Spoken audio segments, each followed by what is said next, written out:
the Republic Act 780 comprises the main thought of the entire act.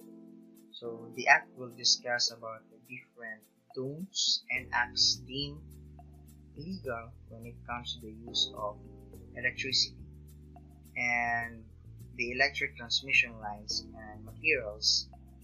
At the same, the act will discuss the corresponding punishments for each illegal action and the extent of the punishment, as well as the limitation of the said punishment. Okay, specifically, the act will discuss actions that correspond to theft, pilferage, or sabotage of the proper distribution of the power. The electric utility service is responsible for these kinds of things.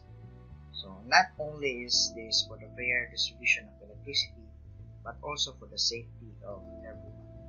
So if an extra load were to be added, or especially another house connection, it might not only cause imbalance on the system, but also a risk of overloading or underloading, especially if the connection is unsupervised or unmonitored by the providing service.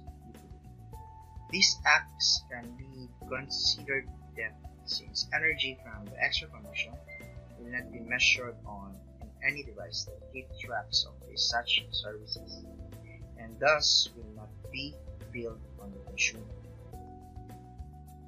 This is another case similar to section 2.A, except that in this case, the connection is made from or to another consumer. So if a lot or facility is installed with a different meter to tap onto another facility, it would mean to utilize the said facility's energy. So any electricity you benefit from the line would be billed directly to them. So and thus, it is considered also a theft unless you've made an agreement to do such with them. The devices mentioned in this section do not directly interfere with the fair distribution of electricity, but would affect how one can be billed. Tampering with electrical meters or using devices to alter the flow of electricity to the meter in such a way that it produces inaccurate or wrong results, in a way, forgery, as you are causing the registered meter to display wrong results. Many would utilize these tricks to cause their meter to display lower ratings than they are actually consuming. With this, they could pay lower than they actually should. This section, letter D, to either deliberately damage or negligently protect the meter is a crime based on this act. So if the meter was damaged in an accident, it would be best to report this immediately to eliminate suspicion and maintain the proper and accurate metering or the electric current. There are some cases where instead of tampering with the meter, consumers will deliberately destroy or damage the meter and say they hadn't noticed it had become broken. Both the consumer and the maintenance crew assigned may be put to blame for negligence. In some cases, there are people who benefit from the action in section 2A, B, and C and D that did not have anything to do with the action. Example, other household members or the office mates. If these persons were found to have a knowledge of the said crimes, they can be branded accomplice and are equally liable for enabling and ignoring the crime while directly benefiting from it. 3.A, where the electric power and transmission lines and materials are to be installed by the assigned personnel. So the unauthorized persons who don't have anything to do with this should not interfere in any way unless told by the owner. So the owner itself is the electrical utility, electric company to do so. It is even more unlawful to destroy, damage, deform, alter, or remove such materials, especially once already installed. This is a serious case of vandalism. So to transport any electrical transmission material is illegal when done without the permission of the owner.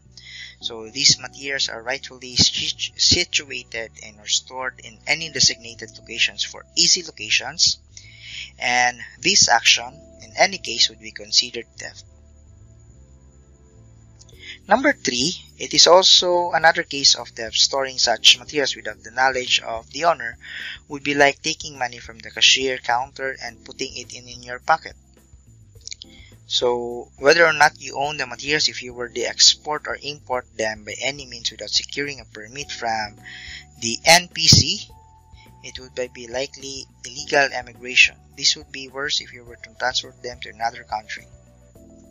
So regardless of the intent or motive of the action, it would still be considered a crime, except in some cases. Okay, this part only means to clarify what is being talked about in the section when they say electrical power transmission line or material. In this section, we will talk about which objects are considered electric power transmission lines and materials. So as you can see, you have steel transmission lines, aluminum conductors, overhead ground wires, insulators. These are all stated in the Philippine Electrical Code. These objects have approved standards to be considered as such. For example, wires made up of 6 strands of galvanized steel wires instead of 7 cannot be considered overhead ground wires in this context. These are the materials that apply to violations mentioned in this section. So these objects include specified transmission line towers, ACSR, overhead ground wires, insulators, and other materials made of aluminum alloy and malleable steel. So these specifications and standards are approved by the ERB and aren't just random recommendations. These are based on efficiency and the standard used by most.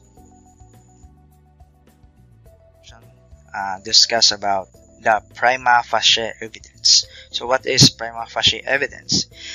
Prima facie evidence is a type of evidence used to automatically assume someone as guilty with little or minimal proof.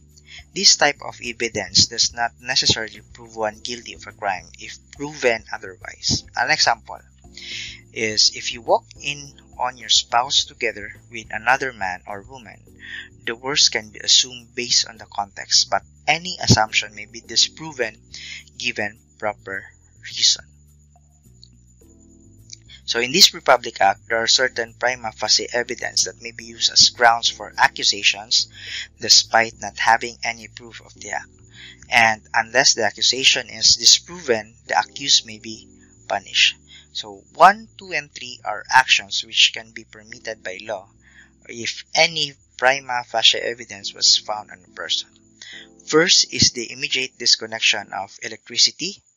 So if a consumer is found with prima facie evidence on the illegal use of electricity, the responsible electric service utility may immediately disconnect electricity to the suspect after a notice of disconnection has been issued. Of course, since these are protocols to be followed when it comes to these things. So if anyone were to be found with prima facie evidence, the court or any other authorized law enforcement office may conduct a preliminary investigation on the suspect. A preliminary investigation is when an investigation is done by a designated officer to determine whether there is sufficient ground to engender a well-founded belief that the crime has been committed and the respondent is probably guilty of such crime. So in this case, the proof is a prima facie evidence. If such evidence is found and determined to be sufficient, a case may be filed in court to accuse and put a suspect on trial. Restraining order is an issue that is used to prevent someone from either coming near or laying a finger on you to cause you either harm or discomfort. Say for example, a private electrical utility has a restraining order against them, but someone has been found with prima facie evidence, the order may be lifted and an investigation and court procedures can begin on this new case. The following are examples of prima facie evidence for the illegal use of electricity. Number 1. The presence of a bored hole or any such opening on electric meter is a sign of tampering and sabotage on the meter. It is not direct proof of the crime, but can be grounds for investigation and maybe even accusation. So only salt and sugar are mentioned here, but many foreign objects inside the meter that is probably caused by humans can be prima facie, as this indicates altering the internal working of the said meter. However, things like cobweb or dust may be considered provided they are cleaned, maintained, and won't significantly affect the measurement. This one more obvious, extra wires which are not installed by the utility. It is an evident sign that there was an attempt to tamper with the flow of electricity on the metering device, unless, of course, if it was installed there by the service utility crew. The electrical power transmission lines are supposed to only be in the possession of electrical workers, officers, engineers, or any other personnel responsible in the electric industry. To find this object in the hands of one from outside the electricity distribution industry is considered a sign of an attempt to commit the crimes mentioned up to this point. So the objects can be branded as the materials that may have been used for the crime, and it can be confiscated by a proper officer.